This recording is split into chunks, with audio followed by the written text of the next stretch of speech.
वो दिन भी समाज ला धर के आते हो। सही बात है पटेल, समाज के अपमान करे ते ओकर माफी मांग, मोला यही का तो माफी मोर मांग। से भूल हो है पटेल। देखो दाई दादा हो, मोर से बहुत बड़े गलती हुई से, बोला माफी दू भाई, माफी दू। हे मंडले माफे मांग। देखो समझी महाराज, तू मन हमार का बेटी मांगे ला रही, और मैं जो कुछ भी कहे हूँ बोला तू मन गठरी बांध के मत धर रहू। मोर से बहुत बड़ी गलती होगी ही, मोला माफी दे बे भाई। नहीं नहीं मंडलिन, ये दरी जेवर बनिया हो। एला कथे जननी, जन्म देने वाली, जन्म देने वाली जननी।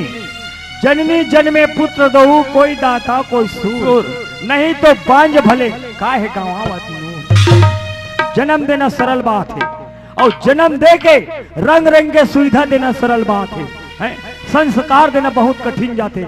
अगर आज लड़का संस्कार मिलती ते दिन देखे बर नहीं मिलती।